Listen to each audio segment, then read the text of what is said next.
여러분이 평소에 읽고 싶었던 책을 라디오 사연처럼 편안하게 읽어드립니다. 들으시면서 꿀잠을 주무셔도 좋습니다.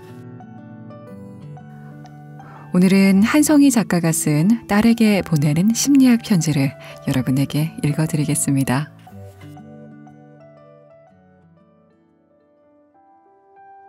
챕터 1. 세상에서 가장 아껴야 할 사람은 너 자신이다. 세상과 자아에 대하여. 못된 딸이 되라. 네가 결혼하던 날 아침 나는 한참 신부 화장을 하느라 분주한 너를 뒤로하고 거리로 나왔다. 머릿속에 주마등처럼 지난 세월이 스쳐 지나갔다. 고슴도치도 자기 새끼가 예뻐 보인다더니 너를 처음 본 날을 잊을 수가 없구나. 어머, 얘 좀 봐. 혀도 있고 입술도 있고 있을 거 다 있네. 다른 애들도 다 가지고 있는 걸 마치 내 애만 그런 것처럼 호들갑을 떨었지. 그뿐만이 아니었다. 한글을 금세 떼는 걸 보며 어머, 우리 딸 천재인가 봐 라는 생각을 했다. 정신과 의사라 다를 줄 알았는데 자기 자식 자랑하는 건 다른 부모랑 똑같네요 라는 말을 들었을 때도 나는 개념치 않았지. 아니, 정말로 내 눈에는 세상에 너만큼 완벽하고 특별한 아이가 없는 것처럼 보였다. 그리고 네가 커서 훌륭한 사람이 될 거라는 걸 믿어 의심치 않았어. 딸아, 미안하고 그리고 고맙다. 너는 씩씩하게 잘 커주었고 내게 많은 기쁨을 안겨주었어. 때론 여느 모녀처럼 싸우기도 하고 사춘기 때는 속을 끓이기도 했지. 그랬지만 이젠 모두 행복한 추억이구나.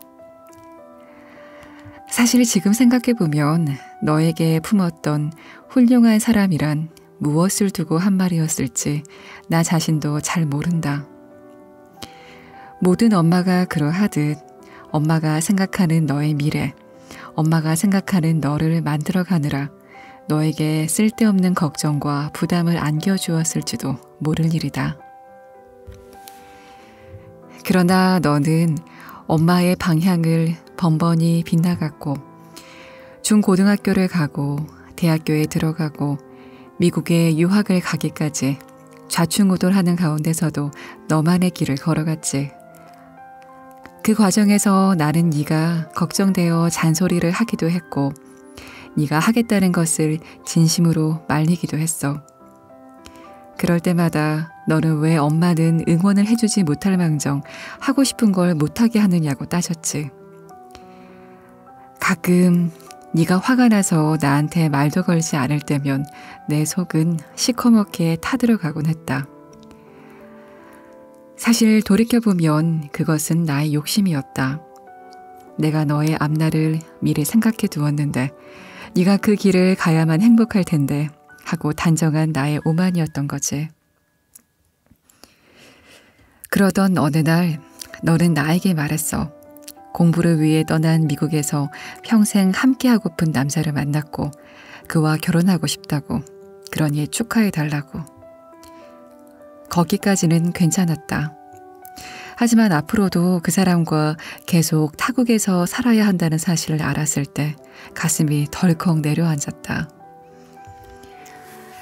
나는 네가 유학을 마치면 당연히 돌아와 곁에 있을 테고 결혼을 한다고 해도 수시로 볼 수 있을 거라 생각했는데 이제 정말 너를 멀리 떠나보내야 하는 상황에 처한 것이지. 솔직히 사는 모습을 옆에서 지켜보는 것조차 허락하지 않는 네가 원망스럽기도 했다. 그러다 문득 그런 생각이 들었다. 어느새 네가 어른이 되었구나. 이제는 보내줘야 하는구나. 생각해보면 너는 이미 독립적인 한 인간으로서 너의 길을 가고 있었는데 네가 그것을 애써 부정해 왔는지도 모르겠다. 너를 내 품 안에서 계속 보살펴줘야 할 아이로만 바라보면서 말이야. 처음부터 너 하고 싶은 대로 해라 라고 말했어야 했는데 엄마가 부족했다. 정말 미안하다. 인생에는 중요한 전환점이 있지. 아이에서 어른이 되는 것, 여자에서 엄마가 되는 것, 엄마에서 다시 나로 돌아오는 것. 이 모든 게 나이를 먹고 시간이 흐르면서 자연스럽게 이루어지는 과정 같지만 우리는 역할 변화에 따른 전환점을 거쳐야만 한다.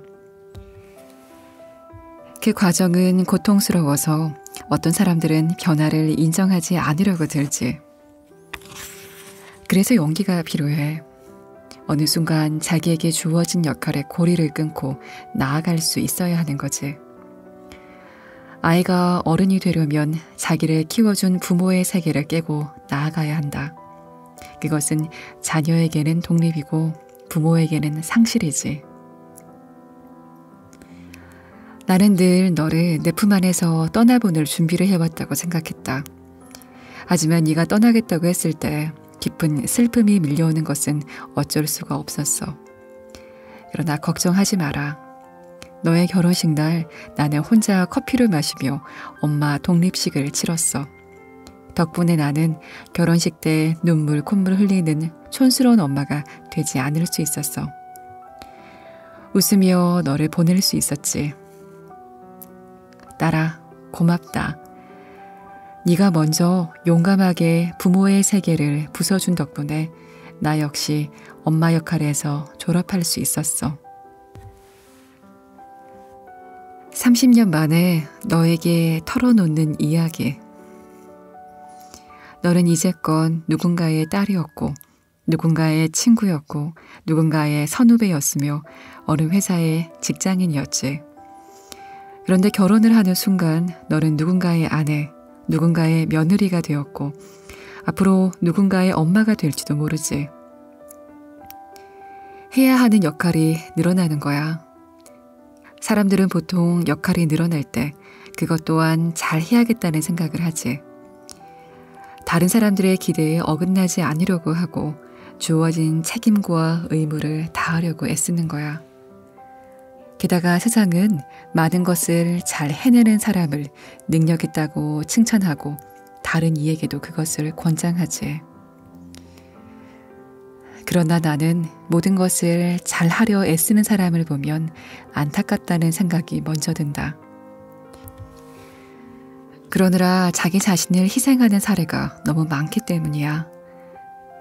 내가 괴롭고 힘들어도 조금만 희생하면 모두 편하니까 내 목소리를 줄이고 내가 먹고 싶은 것을 참고 내가 하고 싶은 것보다 해야 할 일을 먼저 하는 거지. 우리네 어머니들이 그렇게 살아왔어. 자식을 위하느라, 남편을 위하느라 자신을 희생하면서도 그것이 당연하다고 여겼어. 화병이 생기든 말든 자신을 방치한 채로 말이야. 심지어 세상은 그것이 진정한 모성이라고 강요하기까지 했어. 딸아, 만약 누군가 너에게 여자의 미덕을 이야기하고 모성을 운운하며 우리네 어머니처럼 살아야 한다고 말하거든 귀를 닫아버려라. 그리고 모든 것을 다 잘할 수 없다고 잘라 말해라. 만약 상대방이 참 못됐다라고 말하면 칭찬으로 들어라. 그래야 많은 역할을 하면서도 중심을 잃지 않을 수 있으며 너 자신을 지킬 수 있다. 나도 능력 있는 의사, 좋은 엄마, 좋은 아내, 좋은 친구, 괜찮은 며느리, 좋은 딸, 훌륭한 상사가 되고 싶었던 때가 있었어. 아니, 그렇게 되려고 많이 노력했었지. 하지만 내가 아무리 노력해도 나를 싫어하는 사람이 있었고 어딘가에는 꼭 빈틈이 생겼고 문제가 발생했어. 병원 일이 무사히 넘어가나 싶으면 네가 속을 썩였고 네가 잘한다 싶으면 갑자기 친정에 문제가 생겼고 진정이 조용하다 싶으면 시가의 일이 생겼지. 그러다 보니 내가 아무리 잘하려고 애써도 아무 문제 없이 지나간 날은 단 하루도 없었어. 특히나 네가 어렸을 때는 오늘도 무사히라는 말을 달고 살아야 했어. 그의 푸념이라도 할라치면 사람들은 그랬다. 그러니까 왜 쓸데없이 일한다고 고생해요. 집에서 아이나 키우지. 당시 그 말은 나에게 상처였지만 덕분에 나는 진짜 내가 원하는 것이 무엇인지 돌아볼 수 있었고 다 잘하려고 애쓰는 대신 어떤 역할이든 빈틈이 너무 많이 생기지 않게만 조절하며 삶을 꾸려올 수 있었어. 누구에게나 좋은 사람이 되기를 포기하고 뭐든지 잘하려는 욕심을 버린 것이지. 건강한 자기애, 건강한 나르시시즘을 가진 사람은 자신이 완벽할 필요가 없다는 사실을 잘 알고 있지. 실패하고 실수할 수도 있지만 그럼에도 자신은 충분히 사랑받을 만한 가치가 있는 사람이라는 확신을 가지고 있어. 미국의 극작가 조 쿠더트가 말했어. 당신은 남의 사랑을 꼭 받아야 할 필요도 없고 또 그것을 위해 자신을 희생해서도 안 됩니다. 정말로 삶의 중심이 되며 가장 중요한 일은 자신을 사랑하는 것입니다. 당신이 평생을 알게 될 모든 사람들 중에서 당신이 결코 떠나지도 잃어버리지도 않을 유일한 사람은 당신뿐입니다. 그러니 가끔 역할에 따른 의무감이 너를 짓누르고 세상이 희생을 강요하는 것처럼 느껴질 땐 차라리 남들한테 못된 여자라는 소리를 들을 각오로 당당히 맞서거라. 나는 언제나 그런 너를 응원할 것이다. 울고 싶으면 울어라. 눈물샘이 마를 때까지. 딸아, 살면서 우리는 얼마만큼의 눈물을 흘릴까? 어쩌면 웃음의 양보다 눈물의 양이 더 많을지도 모른다. 무엇보다 울음은 인간이 사용하는 최초의 언어지. 누구든 태어나는 순간을 으앙하고 울음을 터뜨리며 출생신고를 하니까. 너도 태어날 때 많이 울었겠지. 네가 세상에 나오는 순간 터뜨리는 울음을 무척이나 듣고 싶었으나 정작 나는 그럴 수 없었어. 언제나 자연의 방식을 따르고 싶었던 나에게 너는 자연뿐만의 기회를 허용하지 않았어. 너는 뭐가 그리 두려운지 세상 밖으로 나오려 하지 않았고 나는 결국 진통을 거듭한 끝에 제왕절개를 할 수밖에 없었으니까.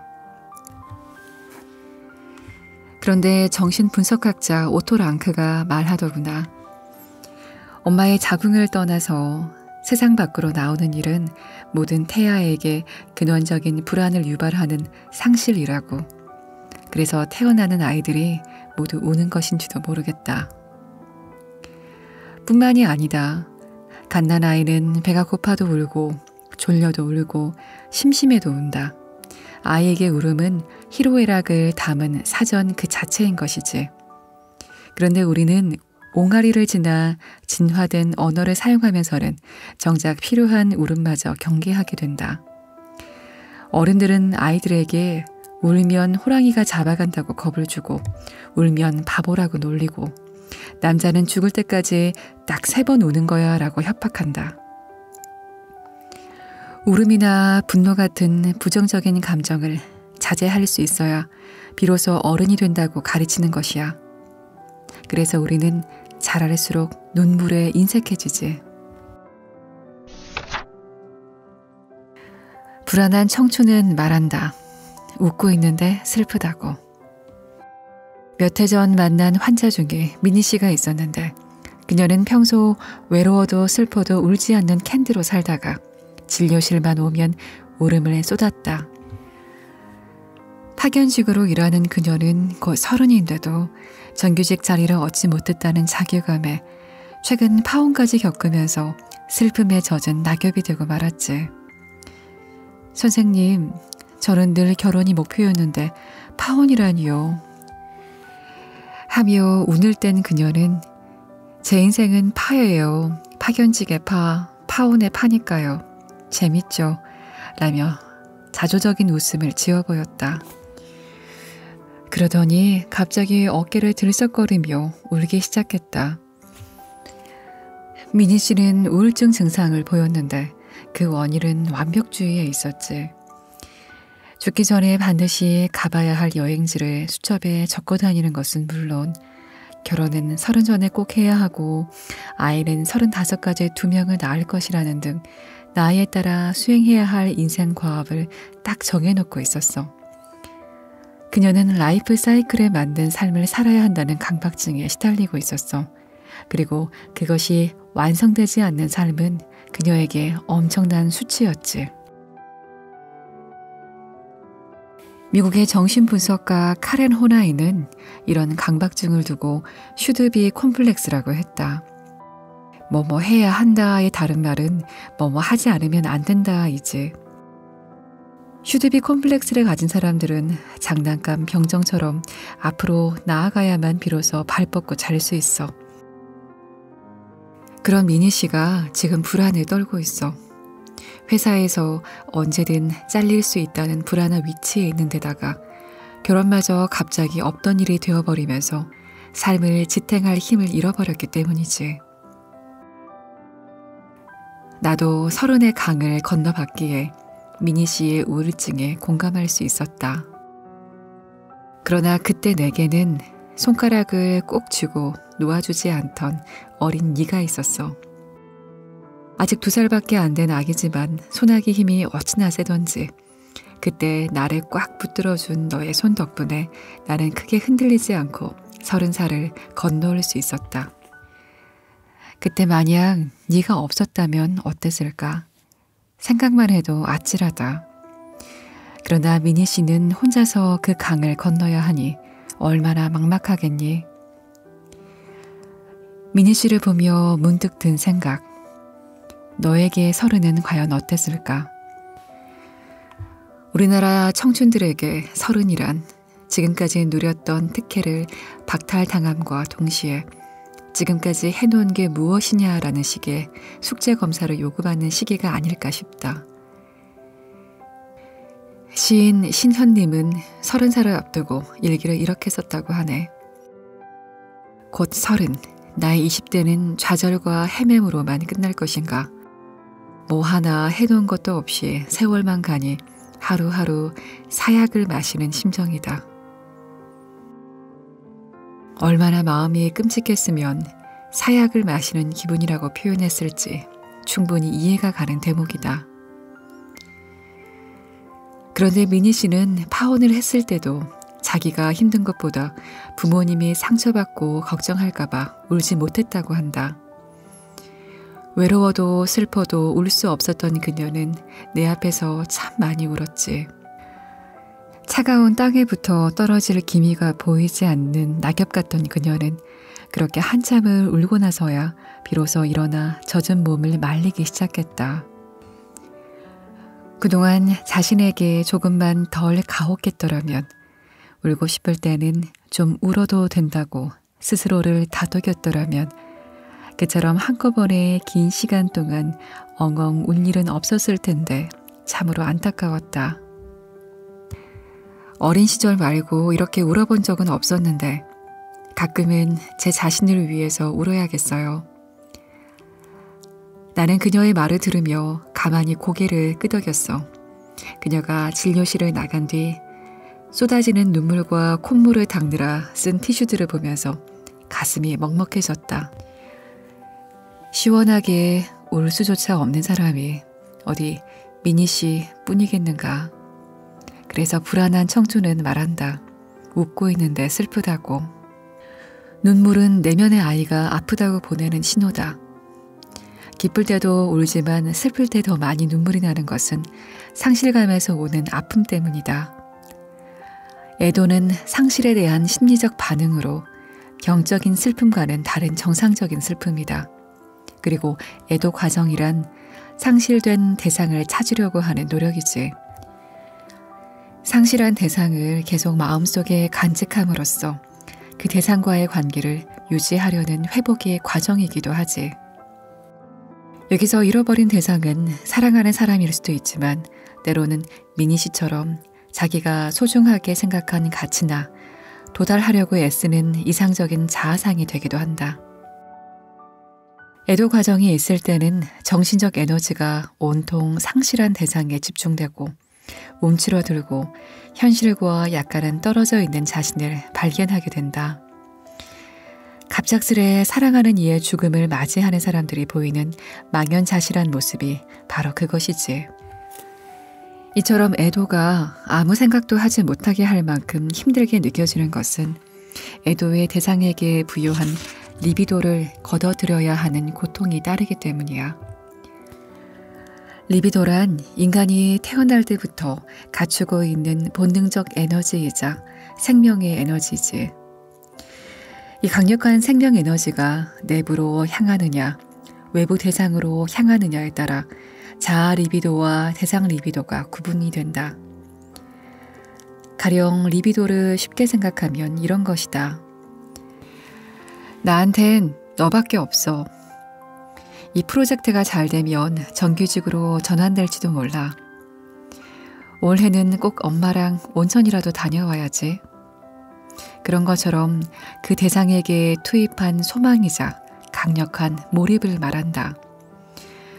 이것을 철회하는 일은 맨정신으로 할 수 없으며 시간이 오래 걸릴 수밖에 없어.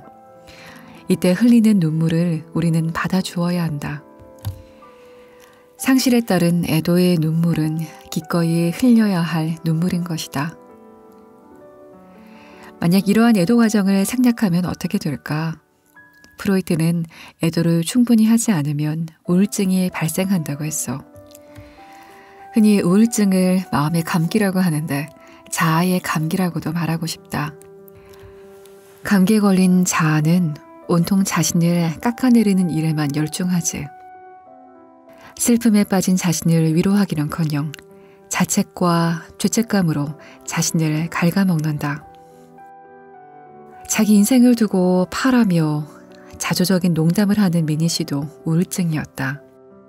다행히 그녀는 뒤늦게나마 애도의 과정을 통과함으로써 우울에서 벗어날 수 있었지. 누군가가 자신의 마음을 알아주고 위로해 주었던 기억이 없는 미니 씨는 늘 감정 표현에 서툴렀어. 그녀에게 감정이란 무시하거나 외면해야 할 성질의 것이었어.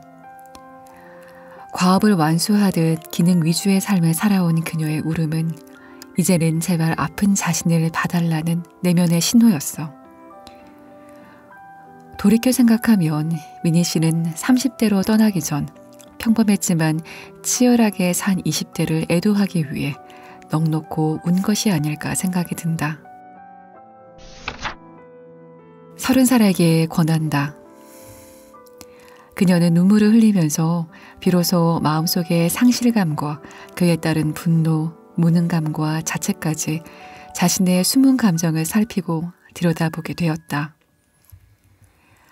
파오는 그녀 삶에 큰 상처를 남겼다. 하지만 그 상처는 오랫동안 외면했던 내면의 자신을 마주하는 계기를 마련해 주었지. 덕분에 그녀는 상처를 보듬을 수 있었고 간절히 바라지만 차마 이루지 못한 소망들을 잘 떠나보낼 수 있었어.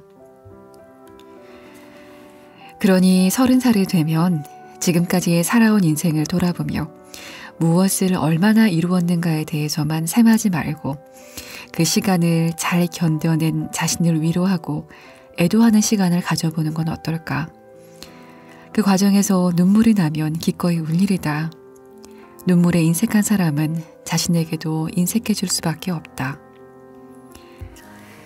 내게도 애도의 눈물을 흘려야 하는 날들이 있다. 그때마다 나는 파일로 코엘료가 쓴 흐르는 강물처럼에 나오는 구절을 떠올린다. 언제나 강한 척할 필요는 없고 시종일관 모든 것이 잘 돌아가고 있음을 증명할 필요도 없다. 다른 이들이 뭐라고 하건 신경 쓰지 않으면 그뿐. 필요하면 울어라. 눈물샘이 다 마를 때까지. 내가 걱정할까봐 더 씩씩한 척하는 딸아. 울고 싶을 때는 그냥 울어버렸으면 좋겠다. 그래야 마음껏 울고 난 뒤에 시원한 마음과 가벼운 발걸음으로 다시 무언가를 할 힘을 얻을 수 있을 테니까 말이다. 모두를 만족시키는 선택이란 없다. 사람들이 많이 쓰는 말 중에 내가 참 싫어하는 말이 있다. 삽질하다. 이를 사전에서 찾아보면 헛된 일을 하다라고 적혀 있다. 가장 빠른 길을 놔두고 한참 멀리 돌아가는 길을 택하거나 결과와 전혀 상관없는 일에 시간을 허비하는 경우에 쓰는 말이지. 한마디로 결과를 내는데 도움이 안 되는 쓸데없는 일이 바로 삽질이야. 그런데 과연 세상에 헛된 일이라는 게 있을까? 바람 한 점에 날아가 버리는 모래성을 쌓았다고 해서 쓸데없는 짓을 했다고 말할 수 있을까? 모래성을 쌓아본 사람만이 모래성을 잘 쌓는 데 필요한 모래와 수분의 양을 가늠할 수 있고 시행착오를 줄이는 법도 알 수 있지. 이것이야말로 경험이 가져다주는 진짜 지식인 것이다. 인생에서 삽질이 꼭 필요한 이유. 최상의 선택을 하기엔 경험과 자원이 너무나 부족한 청춘들에게 이런 삽질마저 없다면 어떻게 인생의 퇴적층을 쌓을 수 있을까? 어떤 일은 우리는 가야 할 길을 걸어가기도 바빠요. 괜히 삽질했다가 손해보는 일을 만들고 싶지 않아요 하며 삽질을 손실 개념으로 이해하는데 이를 손실 회피라고 한다. 똑같은 결과라도 획득한 가치보다 손실된 가치를 훨씬 더 크게 느끼는 것을 말하는 거지. 그러나 당장 눈앞의 결과와 상관없다고 해서 삽질을 손해로만 생각하는 것은 앞으로의 성장에도 저해가 된다. 어디선가 이런 글귀를 읽은 기억이 나지. 전문가란 자기 주제에 관해서 저지를 수 있는 모든 잘못을 이미 저지른 사람이다. 나도 그에 동감한다. 지금은 삽질이 손실로만 보일 수도 있지만 삽질의 콘텐츠가 차곡차곡 쌓이면 어느 순간 그것이 성공을 이끄는 동력이 될 수도 있고 미처 몰랐던 나를 발견하는 계기가 되기도 한다. 그리고 무엇보다 아직 한 평의 땅도 갖지 못한 청춘일수록 삽질은 꼭 해야 할 신성한 노동이다. 하고 싶은 게 뭔지 잘 모르겠고 잘할 수 있는 일이 뭔지 모르겠다면 일단 뭐든 해봐야 결론이 나오지 않을까? 이건 내가 남들보다 더 잘하는 것 같은데 이건 내가 잘 못하지만 그래도 재밌었어 등등의 결론 말이다. 그처럼 경험치가 쌓이다 보면 어느 순간 선택을 하는데도 유리해질 거야.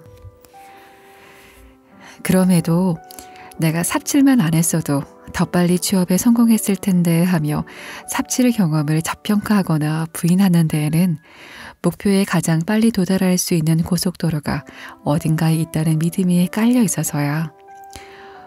물론 보고서를 작성하거나 프레젠테이션을 준비하고 약속 장소를 찾아가는 데에는 가장 빠르고 효율적인 방법이 있을 수 있지. 그러나 인생 전체를 놓고 보자면 누구에게나 통용되는 효율적인 정답이란 없어. 다만 각자가 원하는 목표를 이루기 위해 자신만의 방식으로 노력하는 과정에서 자연스럽게 삶의 노하우가 생길 뿐이지. 25에 알게 된 인생의 비밀 한 가지. 딸아, 나는 어렸을 적에 인형 옷 만드는 걸 참 좋아했단다. 뜨개질을 좋아해서 목도리도 뜨고 조끼도 뜨다가 나중에는 옷본을 가지고 원피스를 직접 만들기도 했지. 해본 사람들은 알겠지만 뜨개질이나 바느질은 한 번 잡으면 그만두기가 어렵다. 끝까지 완성해내고 싶은 마음이 들거든. 그런데 대학에 들어와 수업을 들으면서 바빠진 뒤로는 더 이상 옷 만드는 놀이를 할 수가 없었어. 공부하기에도 시간이 부족한 마당에 바느질을 하며 몇 시간을 내리보내는 건 정말 쓸모없는 일처럼 보였으니까. 그런데 그때 쌓은 바느질 실력이 다 큰 다음 엉뚱한 곳에서 쓰이더구나. 병원에서 인턴으로 일하며 처음 환자의 상처를 봉합하는 시술을 하게 되었는데 뜻하지 않은 칭찬을 듣게 되었던 거다. 진짜 처음 해보는 게 맞느냐면서. 천을 자르고 이으며 바느질하고 놀았던 경험이 커서 그렇게 쓰일 줄 누가 알았겠니? 나는 그때 인생의 비밀 하나를 알게 되었다. 세상에 쓸모없는 일이란 하나도 없음을. 그러니 내가 지금 하고 있는 삽질이 훗날 또 어떻게 쓰일지 아무도 모른다는 사실을 말이야. 펑키 스타일의 아이콘 비비안 웨스트우드는 30살이 되던 무렵 선망의 직업인 교사를 그만두고 디자이너로서의 삶을 선택했지. 미술이나 디자인을 배운 적이 없는 터라 그녀의 선택을 두고 주변 사람들은 모두 쓸데없는 짓이라고 말렸다는구나. 그러나 지금 그녀는 엘리자베스 여왕에게 대영 제국 훈장까지 받는 패션계의 정점에 서 있다. 비비안 웨스트우드가 결과적으로 전 세계인의 사랑을 받는 디자이너가 되었기 때문에 그녀의 선택이 옳았다는 말이 아니다. 만약 그녀가 디자이너로 성공하지 못했더라도, 그래서 다시 교사로 돌아갔더라도 디자이너로 활동한 경험은 그녀의 인생에서 무엇과도 바꿀 수 없는 소중한 경험으로 남았을 거야. 꼭 해보고 싶었던 일을 했고 그 과정에서 누구보다 즐거웠으니 말이야. 최소한 인생에서 재밌게 누릴 수 있는 일을 하나 찾은 거니까.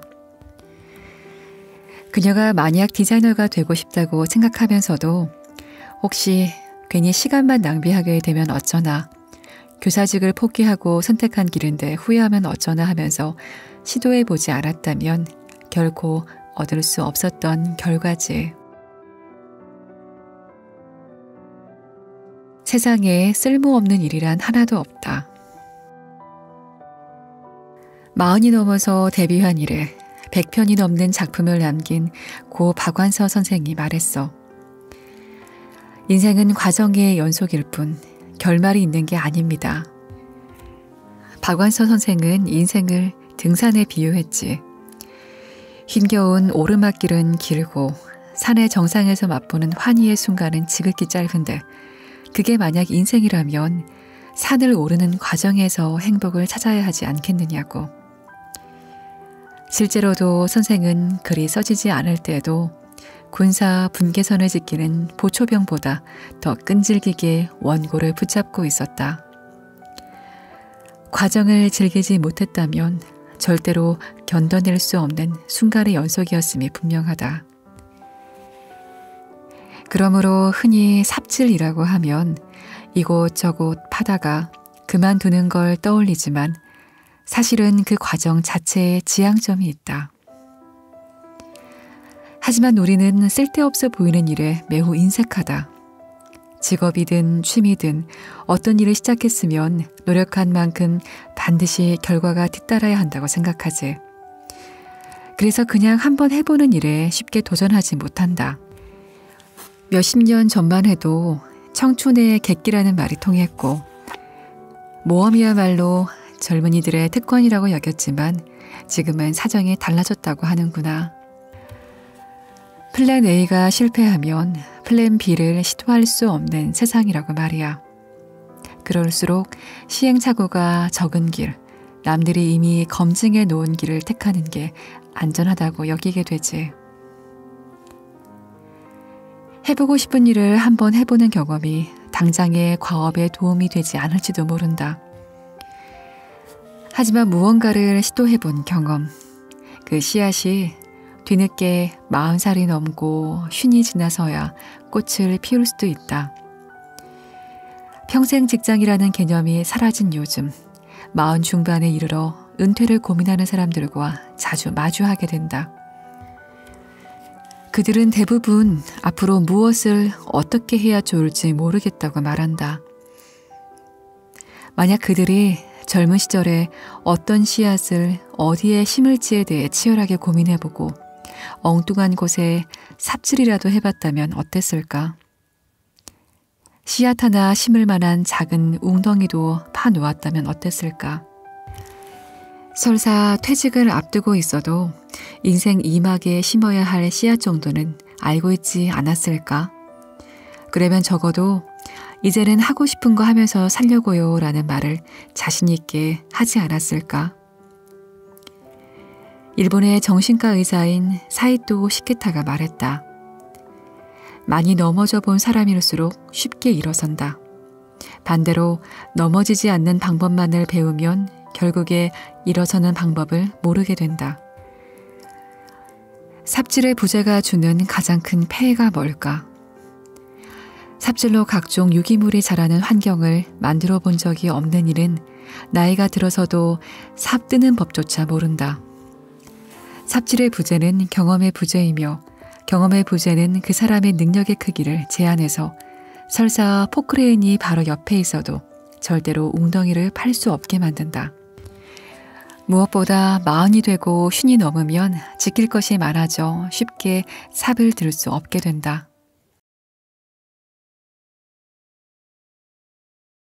프랑스의 소설가 아나톨 프랑스는 나는 현명한 외면보다는 열정적인 실책을 더 좋아한다라고 말했다. 정말 맞는 말이지. 많은 것을 시도하면 실수도 많겠지만 그만큼 인생의 후회도 적지. 더군다나 세상의 모든 조건과 모든 사람을 만족시키는 완벽한 선택은 없어. 그러니 손실이 적은 선택지를 기다리느라 주저하거나 기회비용이라는 말에 움츠러들지 말자. 지금 마음껏 삽질해보고 퍼낸 흙으로 삶의 토양을 기름지게 가꾸어 나가렴. 그렇게 해서 쌓인 경험이야말로 너만의 독특함이자 내 인생의 진정한 무기가 되기 때문이야. 오늘은 30년 동안 미처 하지 못했던 그러나 꼭 해주고 싶은 이야기들을 담은 딸에게 보내는 심리학 편지를 읽어봤습니다. 너무 서두르지 말고 천천히 그리고 뜨겁게 살아가라. 나는 그런 너를 항상 응원할 것이다 라는 말이 가슴에 와닿네요. 정신분석 전문의로서의 통찰과 그리고 엄마로서의 응원, 여자로서의 직원이 담겨있는 이 책을 오늘 밤 여러분과 함께 했습니다. 오늘 방송이 좋으셨다면 구독과 그리고 알람 설정, 좋아요 부탁드립니다. 잠 못 드는 밤 함께하는 수면제의 책방이었습니다.